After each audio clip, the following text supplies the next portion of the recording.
Welcome everyone. Previous video में हमने discuss किए थे law of conservation of mass and law of constant composition और definite proportion. In today's video, we are going to discuss about the three remaining laws that are law of multiple proportion, law of reciprocal proportion, and Gay-Lussac's law of combining volumes. Let's start with our third law, that is law of multiple proportion. ये law दिया था Dalton ने in 1803 में. According to this law, if two elements combine to form two or more compounds, the weights of one of the elements which combine with a fixed weight of the other in these compounds bear a simple whole number ratio by weight. इस law के according अगर हम two elements combine करते हैं to और मोर compounds बनाने के लिए, तो जो एलिमेंट्स हमने यूज़ किए हैं जब हम उन्हीं एलिमेंट्स से डिफरेंट कंपाउंड्स बनाएंगे तो उनमें जो एलिमेंट्स का जो वेट की जो रेशो होगी वो सिंपल होल नंबर रेशो होगी वेट के अकॉर्डिंग। तो इस लॉ को समझने के लिए हम यहाँ पर एग्जाम्पल ले रहे हैं। हमने टू एलिमेंट्स लिए नाइट्रोजन और ऑक्सीजन और उनसे 5 डिफरेंट काइंड्स ऑफ कंपाउंड्स बनाए जो कि हैं N2O that is nitrous oxide, nitric oxide NO, nitrogen trioxide N2O3, nitrogen tetra oxide N2O4 and nitrogen penta oxide N2O5. Now let's fix 14 parts by weight of nitrogen as a fixed weight. अब हम क्या करेंगे, जो हमने fix wait किया है जो 14 parts हैं, अब उसके साथ देखेंगे हम कि ऑक्सीजन के कितने वेट्स कंबाइन कर रहे हैं नाइट्रोजन के 14 पार्ट्स के साथ जो हमने वेट के अकॉर्डिंग लिया है। अगर हम फर्स्ट कंपाउंड की बात करते हैं तो वो है N2O। अब जो एक नाइट्रोजन होता है उसका वेट होता है 14, पर दो नाइट्रोजन है N2 में, तो हमारे पास जो वेट आ गया वो आ गया 28, और जो number of parts by weight of the oxygen वो आ गया हमारे पास 16, क्योंकि एक ऑक्सीजन का वेट होता है 16 जो हम अप्रॉक्स लेते हैं। 14 parts of nitrogen as the fixed weight, ये जो हमने ऑलरेडी फिक्स कर लिया है नाइट्रोजन का वेट, इसके अकॉर्डिंग हम देखेंगे कि ऑक्सीजन के कितने पार्ट्स कंबाइन कर रहे हैं 14 पार्ट्स के साथ। Now number of the parts by weight of the oxygen which combine with 14 parts by weight of the oxygen. अब जो N2O है उसमें दो नाइट्रोजन है और एक ऑक्सीजन है। इसमें जो है जो दो नाइट्रोजन है, अब एक नाइट्रोजन होता है 14 पार्ट्स और दूसरा नाइट्रोजन भी हो गया 14 पार्ट्स, और जो ऑक्सीजन हो गया उसके आगे हमारे पास 16 पार्ट्स बाय वेट। तो यहाँ पर हम ले रहे हैं जो फिक्स्ड वेट है वो है 14, मीन्स हमें देखना है कि एक नाइट्रोजन के साथ कितने ऑक्सीजन कंबाइन कर रहे हैं। अब यहाँ पर ये जो ऑक्सीजन है वो हाफली इस नाइट्रोजन के साथ कंबाइन कर रहा है और हाफली इस नाइट्रोजन के साथ कंबाइन कर रहा है। तो जो 14 पार्ट्स आगे हमारे पास नाइट्रोजन के जो फिक्स किया है, मीन्स उसके साथ ऑक्सीजन के 8 पार्ट्स कंबाइन कर रहे हैं, इसलिए यहाँ पर लिखा है 8 पार्ट्स। वैसे ही सिमिलरली जो हमारे पास नेक्स्ट कंपाउंड है दैट इज़ NO, उसमें एक नाइट्रोजन है मीन्स 14 पार्ट्स हो गए, और जो ऑक्सीजन है उस वो भी एक ही है मीन्स 16 पार्ट्स। अब जो ये पार्ट्स तो हमने ऑलरेडी फिक्स करके रखे हैं, तो मीन्स अब एक ही नाइट्रोजन है और एक ही ऑक्सीजन है। नाइट्रोजन का आ गया 14, ऑक्सीजन का आ गया 16, तो मीन्स एक 14 के साथ 16 कंबाइन कर रहे हैं, इसलिए यहाँ पर 16 लिखा है। नेक्स्ट आ गया हमारे पास N2O3। अब इसमें 2 नाइट्रोजन है इसलिए 28 और 3 ऑक्सीजन है, mean 16 multiply by 3 is equals to 48। ये तो ऑलरेडी फिक्स। अब यहाँ पर हमें देखना है कि 2 नाइट्रोजन और 3 ऑक्सीजन किस टाइप से कंबाइन कर रहे हैं। अगर हम बात करते हैं 14 पार्ट्स की, तो ऑक्सीजन के कितने पार्ट्स कंबाइन कर रहे हैं नाइट्रोजन के 14 पार्ट्स के साथ। तो नाउ N2O3 में हम देख सकते हैं जो नाइट्रोजन है, 2 नाइट्रोजन है और 3 ऑक्सीजन है। हमें लेने हैं 14 पार्ट्स, तो मतलब हम लेंगे एक नाइट्रोजन 14 पार्ट्स, और यहाँ पर इस नाइट्रोजन के साथ एक फुल ऑक्सीजन कंबाइन कर रहा है, मीन्स ये आ गया हमारे पास 16 पार्ट्स ऑक्सीजन के, और ये जो ऊपर वाला ऑक्सीजन है ये दोनों नाइट्रोजन के साथ कंबाइन कर रहा है, मीन्स इसका लेंगे हम हाफ जो कि आ गया 8। यहाँ पर टोटल हमारे पास पार्ट्स आगे ऑक्सीजन के जो 14 नाइट्रोजन के पार्ट्स से कंबाइन कर रहे हैं 24। नाउ सिमिलरली फॉर N2O4 जिसमें 2 नाइट्रोजन है मीन्स 28, 4 नाइट्रोजन है मीन्स 64, और 14 के नाइट्रोजन के जो फिक्स्ड वेट है 14 उसके साथ कंबाइन कर रहे हैं 32 ऑक्सीजन। नेक्स्ट में N2O5 में 28 पार्ट्स हैं नाइट्रोजन के, मीन्स 2 नाइट्रोजन है, और 80 पार्ट्स हैं ऑक्सीजन के, मीन्स 5 ऑक्सीजन है, और जो हमने फिक्स्ड वेट लिया है नाइट्रोजन का 14 उसके साथ कंबाइन कर रहे हैं 40 पार्ट्स ऑफ ऑक्सीजन। अब अगर हम रेशो की बात करते हैं, जो कि किसकी रेशो है, ऑक्सीजन के कितने पार्ट्स कंबाइन कर रहे हैं फिक्स्ड जो हमने पार्ट किए हैं नाइट्रोजन के जो 14 है उसके साथ, तो ये रेशो आ गई हमारे पास 8:16:24:32:32:40, जो कि हमारे पास टोटल रेशो बनती है 1:2:3:4, जो कि सिंपल होल नंबर रेशो है। तो इट मीन्स यहाँ पर हमारे पास जो है वो सिंपल होल नंबर रेशो आई, तो ये लॉ एप्लीकेबल है, that is the law of multiple proportion. हम इस लॉ को एक्सप्लेन कर सकते हैं कि जब हमने 2 एलिमेंट्स लिए और उनसे डिफरेंट कंपाउंड्स बनाए, तो जब हमने किसी एक एलिमेंट का वेट फिक्स कर दिया और हमने देखा कि दूसरे एलिमेंट्स के कितने पार्ट्स कंबाइन कर रहे हैं उस फिक्स्ड वेट के अकॉर्डिंग या फिक्स्ड पार्ट के साथ, तो जो हमारे पास रेशो आई सभी कंपाउंड्स में, it means this law, the law of multiple proportion is supported. Now here we have next law, that is law of reciprocal proportions। ये लॉ दिया था रिचर्ड ने और ये लॉ रिलेट करता है masses of the elements when more than 2 such elements combine between themselves, means जब हम 3 elements को आपस में combine करते हैं। Now this law states that the ratio in which 2 elements combine separately with a fixed weight of the third element is either the same or is a simple whole number multiple of the ratio in which these elements combine with each other। अब इस law के according जब हम 2 elements को combine करेंगे किसी ratio में, तो जब हम थर्ड एलिमेंट्स को कंबाइन करेंगे उन 2 एलिमेंट्स से, तो जो इन दोनों एलिमेंट्स के बीच की जो रेशो थी वही रेशो से ये दोनों एलिमेंट्स भी कंबाइन करेंगे, और ये जो रेशो होगी ये सिंपल होल नंबर रेशो होगी। तो चलिए इस लॉ को समझते हैं बाय टेकिंग एन एग्जाम्पल में हमने लिया कार्बन, हाइड्रोजन और ऑक्सीजन, और इन तीनों को सेपरेटली कंबाइन किया एक दूसरे के साथ। जब हमने कार्बन को हाइड्रोजन के साथ कंबाइन किया तो हमारे पास बन गया मीथेन, और जब हमने कार्बन और ऑक्सीजन को कंबाइन किया हमारे पास बन गया कार्बन डाइऑक्साइड, और वैसे ही जब हमने हाइड्रोजन और ऑक्सीजन को कंबाइन किया हमारे पास बन गया वाटर, दैट इज़ H2O। अब हम यहाँ क्या करते हैं, ये जो कार्बन है इसका एक पार्ट हम फिक्स कर लेते हैं। जो कंपाउंड है मीथेन, कार्बन डाइऑक्साइड और वाटर, इनकी हमें सिंपल मास रेशो चेक करनी है। अगर हम फर्स्ट वन ले लेते हैं मीथेन, तो हमने बोला कि हमने कार्बन का जो एक पार्ट है उसको हमने फिक्स कर लिया है। Then 12 parts by weight of the carbon have combined with hydrogens 4 parts, means methane में अगर हम देखते हैं तो मीथेन होता है CH4, इट मीन्स एक कार्बन कंबाइन कर रहा है 4 हाइड्रोजन के साथ, तो एक कार्बन इक्वल टू होता है 12 पार्ट्स के। तो अगर हम एक कार्बन का एक पार्ट ले लेते हैं तो means 1 part by weight of the carbon has combined with the hydrogens. अगर 12 पार्ट्स कंबाइन करते हैं 4 हाइड्रोजन के पार्ट के साथ, तो एक पार्ट जो है कार्बन का वो कंबाइन करेगा 4 डिवाइडेड बाय 12 के पास, मीन्स 1 डिवाइडेड बाय 3, तो इसकी रेशो आ गई हमारे पास 1:3।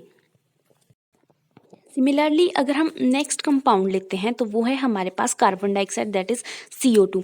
अब इसमें एक कार्बन कंबाइन कर रहा है 2 ऑक्सीजन के साथ, तो मीन्स एक carbon is equals to 12 parts, तो ये जो 12 पार्ट्स हैं वो कंबाइन कर रहे हैं 2 पार्ट्स ऑफ ऑक्सीजन के साथ, मीन्स 32। तो वैसे ही जो एक पार्ट होगा कार्बन का वो कंबाइन करेगा ऑक्सीजन के 32 डिवाइडेड बाय 12 पार्ट के साथ। अगर हम इस रेशो की बात करते हैं तो ये आ गई हमारे पास 8:3। जब हमने 32 को 12 से डिवाइड किया हमारे पास रेशो आ गई 8:3। अब अगर हम पीछे वाली रेशो को, जो हमारे पास मीथेन में रेशो आई थी, उसको इक्वेट करते हैं इस रेशो के साथ, तो हमारी जो टोटल रेशो आ जाएगी वो आ जाएगी 1:8, क्योंकि पीछे हमारे पास आई थी 1:3, तो यहाँ से जो 3 है वो कैंसिल हो गया, हमारे पास नई रेशो आ गई 1:8, उसको हमने ले लिया इक्वेशन 1। अब अगर हम नेक्स्ट ले लेते हैं वाटर, तो इसमें हम देख सकते हैं कि एक ऑक्सीजन कंबाइन कर रहा है 2 हाइड्रोजन के साथ, इट मीन्स जो हमने पहले लिया था मीथेन और कार्बन डाइऑक्साइड, तो यहाँ से हमने हाइड्रोजन उठा लिया और यहाँ से ऑक्सीजन, तो यहाँ पर जो है ऑक्सीजन के आगे 16 पार्ट्स और हाइड्रोजन के आगे 2 parts, 1 part for each hydrogen. Now 2 parts by weight of the hydrogen have combined with oxygen is equals to 16 parts, जो कि हमने अभी बोला। Now hydrogen and oxygen have combined in the ratio is equals to 2:8, means 2 parts आ गए hydrogen के और एक पार्ट आ गया ऑक्सीजन का। रेशो आ गई हमारे पास 2:16 और 1:8। अब जैसे कि हम यहाँ पर देख सकते हैं कार्बन डाइऑक्साइड में भी जो हमारे पास रेशो आई थी वो आई थी 1:8 और वाटर में भी हमारे पास रेशो आ रही है 1:8। जब हमने दोनों को इक्वेट किया तो हमारे पास जो फाइनल रेशो आ गई वो आ गई 1:1। अब जब हमारे पास दोनों रेशोज इसकी भी 1:8 और वाटर की भी 1:8 क्या है सेम है तो हमारे पास फाइनल रेशो आ गई 1:1। That means two ratios are the same. This illustrate the law of the reciprocal proportion. तो अगर हम इनको सिंपल शब्दों में एक्सप्लेन करें तो यहाँ पर जो हमारे पास फर्स्ट कंपाउंड बना था वो बना था मीथेन। उसकी रेशो आ गई थी हमारे पास 12:4 और सिंपली 3:1। सेकेंड कंपाउंड हमारे पास बना था कार्बन डाइऑक्साइड। तो कार्बन डाइऑक्साइड कार्बन का एक मीन्स 12 पार्ट्स और ऑक्सीजन की 2 मीन्स 32 पार्ट्स। तो यहाँ पर हमारे पास रेशो आ गई थी 12:32 और 3:8। अब जब हमने फाइनल बनाया, जब हमने इन दोनों में से कॉम्बिनेशन इन दोनों को कंबाइन करके हमने वाटर बनाया तो मीन्स 2 हाइड्रोजन और 1 ऑक्सीजन। तो यहाँ पर देख सकते हैं कि हमारे पास 4 हाइड्रोजन है तो इसका हमने हाफ कर दिया मीन्स हमारे पास आगे 2 हाइड्रोजन और यहाँ पर भी ऑक्सीजन 2 है तो इसको भी हमने हाफ कर दिया मीन्स 1 ऑक्सीजन मीन्स 2 हाइड्रोजन और 1 ऑक्सीजन। तो हमारे पास जो रेशो आ गई वो आ गई 2:16 और जो फाइनल रेशो आ गई वो आ गई 1:8। तो यहाँ पर हम देख सकते हैं कि 1 रेशो हमने हाइड्रोजन की ली और 8 रेशो हमने ऑक्सीजन की ली। तो जो हमारे पास फाइनल रेशो आ गई वो आ गई 1:8। तो यहाँ से हम एक्सप्लेन कर सकते हैं law of reciprocal proportion which says that ratio in which two elements combine कर रहे हैं कार्बन और ऑक्सीजन और कार्बन और हाइड्रोजन सेपरेटली जब हमने कार्बन और हाइड्रोजन को कंबाइन किया तो जो हमारे पास रेशो आई और जब हमने कार्बन और ऑक्सीजन को कंबाइन किया जो हमारे पास रेशो आई, जब हमने इनको तीसरे एलिमेंट से कंबाइन किया मीन्स हमारे पास जब हमने वाटर बनाया तो जो रेशो होगी वो इन्हीं रेशो के सेम होगी। मीन्स यहाँ से हमने 1 रेशो निकाली, यहाँ से हमने 8 निकाली तो हमारे पास बन गया water in the ratio of 1:8। तो ये एक्सप्लेन करता है law of reciprocal proportion. Now last law we have Gay-Lussac's law of combining volume. ये लॉ दिया था गे-लुसैक ने इन 1808 में। इस लॉ में उन्होंने देखा था कि जो बहुत सारी केमिकल रिएक्शंस होती हैं उसमें जो रिएक्टेंट्स होते हैं और जो प्रोडक्ट्स होते हैं वो गैसेस नेचर के होते हैं या गैसेस स्टेट में होते हैं।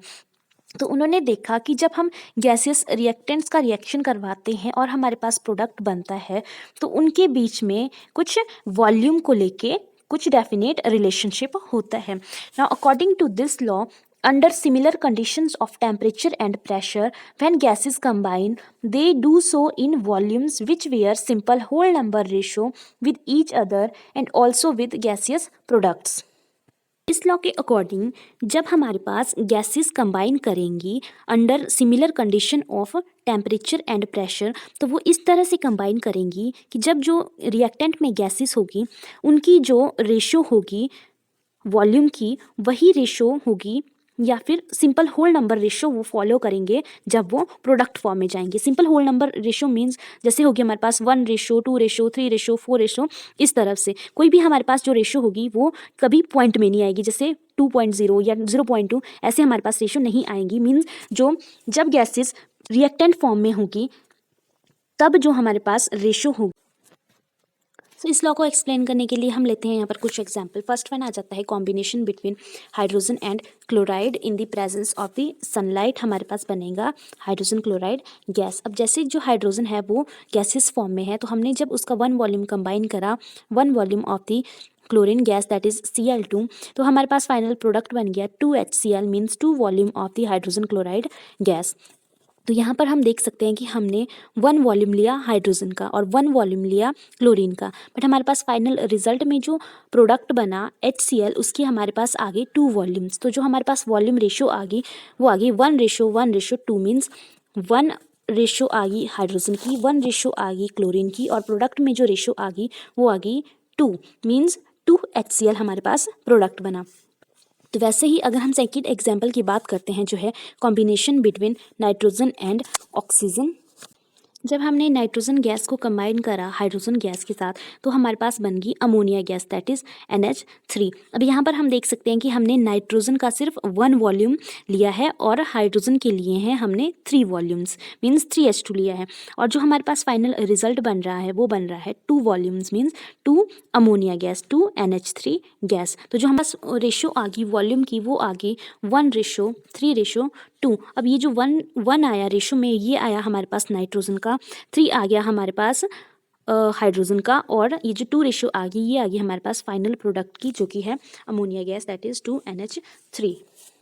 हम एक और एग्जाम्पल की हेल्प से समझते हैं। जैसे हमने लिया था, सपोज़ ये जो हमारे पास 3 कंटेनर्स दिए हैं, फर्स्ट कंटेनर में है हमारे पास हाइड्रोजन गैस, सेकंड में है हमारे पास क्लोरीन गैस, और ये जो थर्ड बना जब हमने दोनों को मिक्स कर दिया तो हमारे पास बन गई हाइड्रोजन क्लोराइड गैस जो कि थी HCl। अब यहाँ पर देख सकते हैं कि जो एक वॉल्यूम है हाइड्रोजन गैस का उसमें हमारे पास यहाँ पर 5 डॉट्स दिए हुए हैं, और सेकंड में भी क्लोराइड है जिसमें 5 सर्कल दिए गए हैं। तो यहाँ पर हमने फाइनल प्रोडक्ट में देखा कि एक जो डॉट है मींस एक हाइड्रोजन के साथ एक सर्कल कंबाइन कर रहा है, मींस एक क्लोरीन कंबाइन कर रहा है। तो जो ईच जो हाइड्रोजन है उसके साथ एक क्लोरीन कंबाइन कर रहा है जो हमारे पास फाइनल हाइड्रोजन क्लोराइड बना रहा है। तो मींस हमारे पास इसमें था हमारे पास एक, सेकंड कंटेनर में भी था एक, बट थर्ड कंटेनर में होगी हमारे पास 2 गैसेस। तो इसलिए हमारे पास रेशो आ गई 1:1:2।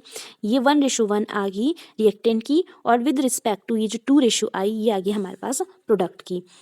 तो मीन्स 1 वॉल्यूम हाइड्रोजन का, 1 वॉल्यूम क्लोरीन का, और 2 वॉल्यूम हाइड्रोजन क्लोराइड की। यहाँ पर तो हमने देखा कि जो एक वॉल्यूम हाइड्रोजन का था एक वॉल्यूम क्लोरीन का था वो मिलकर बना रहे थे 2 volume of the HCl। But ये जो सेकंड एग्जांपल है यहाँ पर हम देख सकते हैं कि एक वॉल्यूम नाइट्रोजन का है, 3 वॉल्यूम हाइड्रोजन के हैं, और ये बना रहे हैं 2 volume of ammonia that is NH3 means 2NH3 बना रहे हैं। तो ये कैसे हुआ, यही गे लुसेक ने एक्सप्लेन किया था कि जब हम गैसेस ले रहे हैं या गैसेस का वॉल्यूम ले रहे हैं उसे हमें सेम यूनिट में लेना है रिएक्शन मिक्सचर में, या हमें उसकी जो स्टिक्योमेट्रिक कॉफिशिएंट है उसके अकॉर्डिंग हमें गैसेस को लेना है। जैसे अगर हम बात करते हैं नाइट्रोजन की, तो जो नाइट्रोजन होता है वो बॉन्ड बनाता है 3 के साथ, मीन्स 3 हाइड्रोजन के साथ वो बॉन्ड बनाएगा। तो एक नाइट्रोजन यूज़ कर रहा है 3 हाइड्रोजन गैसेस, तो मीन्स यहाँ पर जो हमारे पास 2 नाइट्रोजन होंगे तो वो करेंगे हमारे पास 6 हाइड्रोजन यूज़। अब जैसे हमें पता है कि जो नाइट्रोजन हाइड्रोजन ऑक्सीजन एक्सेट्रा होती हैं वो N2H2O2 की फॉर्म में होती हैं। तो मीन्स यहाँ पर N2 जो है वो बनाता है हमारे पास एक वॉल्यूम, और जो H2 है वो भी बनाता है हमारे पास एक वॉल्यूम। अब अगर एक नाइट्रोजन के लिए 3 हाइड्रोजन यूज़ हो रहे हैं तो 2 नाइट्रोजन के लिए होंगे 6 हाइड्रोजन यूज़। मीन्स जो हमारे पास अगर हमें H2 को 6 हाइड्रोजन की फॉर्म में लिखना है तो हम इसके आगे लगा देंगे 3, मीन्स यहाँ पर हमारे पास होंगे 3 हाइड्रोजन के वॉल्यूम यूज़। तो इसलिए हमारे पास 2 नाइट्रोजन के साथ कंबाइन करें 6 हाइड्रोजन, तो इसलिए हमारे पास यहाँ पर 2 वॉल्यूम आ रहा है। तो मीन्स जब हमने एक वॉल्यूम नाइट्रोजन को कंबाइन करा 3 वॉल्यूम हाइड्रोजन के साथ तो हमारे पास बन गया 2 volume of ammonia. So that is all about the laws of the chemical combination, जिसमें हमने पढ़े थे 5 लॉज। 2 लॉज पिछले वीडियो में है, उसका लिंक डिस्क्रिप्शन में है तो आप वहाँ से देख सकते हैं अगर आपने नहीं देखे हैं। बाकी 3 लॉज हमने आज कंप्लीट करे, and that is all about for today's video. Video अच्छी लगी हो तो लाइक करें, शेयर करें, कमेंट करें और सब्सक्राइब ज़रूर करें। बाकी मैं मिलती हूँ आपसे नेक्स्ट वीडियो में, तब तक के लिए bye bye and thank you so much for watching.